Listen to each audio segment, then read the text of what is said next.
Shalom, salam sejahtera bagi kita semuanya, puji Tuhan. Hari ini kita bertemu kembali lewat video ini. Saya percaya Anda semuanya diberkati dan dikasihi oleh Tuhan. Hari ini kita akan belajar bersama-sama firman Tuhan. Kita buka kebenaran firman Tuhan, satu ayat saja, yaitu di dalam 1 Timotius pasalnya yang keempat, ayatnya yang ke-7. Nah, perikopnya di sini yang dicatat oleh LAI, Lembaga Alkitab Indonesia, adalah tugas Timotius dalam menghadapi pengajar sesat. Nah, saudara, pengajar sesat ini adalah ajaran atau pengajaran yang bertentangan dengan firman Tuhan. Pengajaran yang tidak berdasarkan pada firman Tuhan, tapi berdasarkan kepada hal-hal yang dibiasakan oleh manusia. Ya, apa itu yang dibiasakan oleh manusia? Kebiasaan-kebiasaan manusia didasarkan kepada pikiran, logika daripada manusia. Itu adalah pengajaran-pengajaran yang sesat, yang tidak sesuai dengan firman Allah. Nah, kita baca ayatnya yang ke-7, ada dua bagian di sana. Dikatakan, tetapi jauhilah tahayul dan dongeng nenek-nenek tua. Dan poin yang kedua adalah latihlah dirimu beribadah. Nah, ini harus digarisbawahi di poin kedua. Latih dirimu beribadah. Tapi ada orang Kristen yang melatih dirinya beribadah dalam dongeng. Loh, kok Pak Murdianto melatih dirinya dalam dongeng? Loh, ada banyak orang Kristen ini yang sukanya hidup dongeng. Amin. Nah, saya lihat orang Kristen banyak yang melakukan hal ini. Dia berkata bahwa saya anak Tuhan, saya rajin ke gereja. Bahkan kalau di gereja menyanyi luar biasa, gemetar-gemetar, saudara. Tetapi sebetulnya dia masih mengikuti dongeng nenek-nenek tua. Firman Tuhan berkata, poin pertama, ya, di ayat yang ke-7 ini. Tetapi jauhilah tahayul dan dongeng nenek-nenek tua. Nah, ada banyak orang Kristen saat ini yang suka ke kuburan. Poin pertama, ya. Ini contoh yang pertama, yang suka ke kuburan, saudara. Kemudian dia meminta panjang umur, meminta kesehatan, meminta berkat sama orang mati. Ini adalah sesuatu hal yang bodoh. Apakah orang mati bisa menjawab Anda? Tulangnya, tubuhnya bisa ada mungkin di sana, tapi rohnya tidak ada. Orang mati kan tubuhnya tanpa roh. Nanti setelah Kristus datang baru bangkit. Itu pun bukan tubuh jasmani yang ini yang dipakai, tapi tubuh kemuliaan. Amin. Nah, saudara, saya mau tanya, kira-kira orang mati itu bisa menjawab Anda? Sudah so pasti tidak bisa, karena dia mati. Ngapain minta panjang umur sama orang mati? Ada banyak orang Kristen yang melakukan hal ini. Dan itu dongeng, itu adalah berhala. Sedangkan dia saja mati, ngapain minta panjang umur sama orang mati? Itu hal pertama, saudara. Hal yang kedua yang berupa dongeng adalah minta persetujuan. Ada juga saya lihat minta persetujuan sama orang mati. Kalau dia mau menikah, minta persetujuan sama orang mati. Katanya neneknya yang mati ini harus diberitahu. Aduh, ini kan hal yang bodoh. Itu adalah dongeng dan itu menyakiti hati Tuhan. Kita adalah orang percaya. Kalau Anda percaya Kristus, jangan begitu dong. Karena Tuhan itu membenci orang yang suka tahayul, suka dongeng, suka berhala. Tuhan benci, saudara. kenapa bangsa Israel disuruh memusnahkan, ya, disuruh tumpas habis itu orang-orang Yeriko, orang Yebus, dan orang Enak yang menduduki tanah Kanaan, dan masih banyak lagi orang-orang tanah Kanaan di sana. Orang-orang Kanaan semua itu yang menyembah berhala itu Tuhan suruh tumpas habis. Kenapa? Karena Tuhan benci dengan penyembahan berhala. Nah, kalau Anda ada di dalam penyembahan berhala, berhati-hati saudara. Tanggalkan itu semua. Jangan ada di sana. Itu 2 poin tadi. Dan poin ketiga yang saya mau beritahu, contoh-contoh dongeng saudara dan tayu. Itu suka minta ramalan sama orang peramal yang sebetulnya bodoh, yang sebetulnya itu berasal dari iblis. Itu dongeng. Mana ada manusia bisa mengetahui masa depan manusia lain? Dirinya saja belum tentu, apalagi orang lain. Ini kan pikiran yang bodoh. Ngapain kita percaya orang-orang seperti itu? Kemudian contoh keempat adalah pergi dukun. Kemudian minta obat ini, obat itu. Nah, makanya banyak terjadi sekarang. Dukun mencabuli pasiennya. Karena itu sebetulnya otaknya kotor, otaknya penuh dengan iblis. Artinya semua itu adalah berhala. Nah, kalau Anda percaya Kristus, saudara harus datang pada Kristus. Amin. Nah, saudara harus lihat murid-murid Kristus. Muridnya Kristus, Petrus, membangkitkan orang mati. Orang lumpuh berjalan, orang buta melihat, saudara. Kalau Anda baca di dalam kitab Petrus, ya, yang dilakukan oleh Petrus, mujizat-mujizat yang terjadi dilakukan oleh Petrus. Nah, bukan hanya itu, Rasul Paulus juga pun melakukan hal yang sama. Amin. Banyak hal yang dilakukan oleh murid-murid Kristus.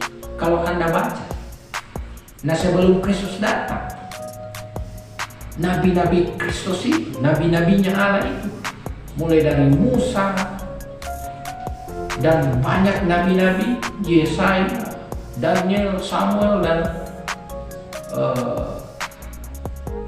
Elisa, saudaraku, banyak sekali anak-anak Tuhan yang membuktikan kuasa Tuhan. Nah, ngapain kita mau pergi ke berhala yang lain?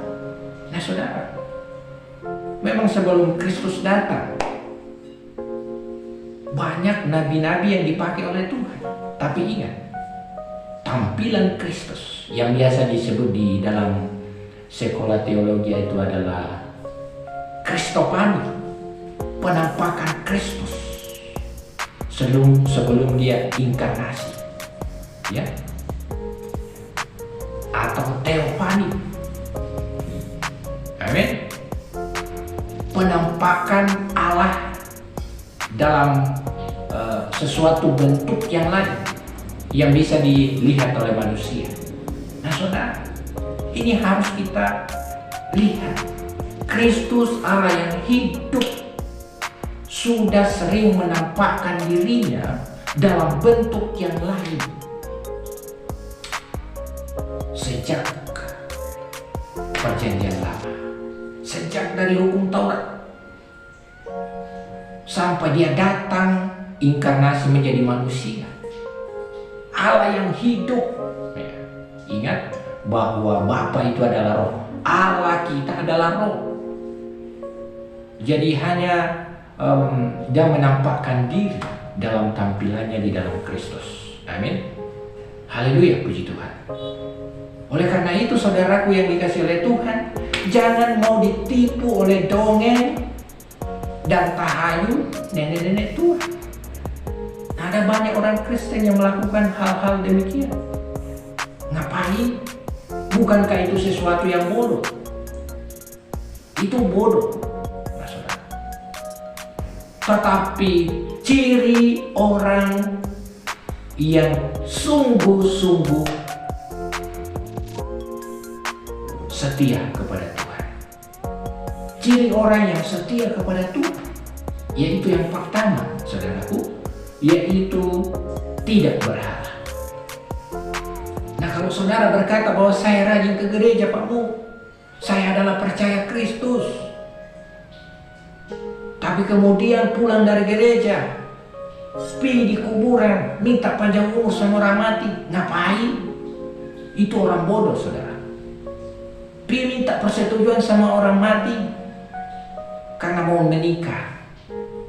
Minta ramalan sama orang peramal, minta petunjuk sama dukun dan sebagainya. Bukankah itu sesuatu yang bodoh? Itu tidak berdasar. Nah, Anda bisa lihat dari Bible, dari Kejadian sampai Wahyu, di PL dan di PB, tidak ada sekata pun yang mengajarkan piko di kuburan, piko berdoa sama orang mati, pergi ke minta petunjuk sama peramal. No. Kenapa bangsa Israel bangsa Israel disuruh Tuhan menumpas habis bangsa Yeriko dan orang-orang Kanaan? Kenapa? Karena mereka itu penyembah berhala. Jadi ingat, Tuhan jijik dengan penyembah berhala. Nah, kalau Anda mau dikasih Tuhan, jangan menyembah berhala.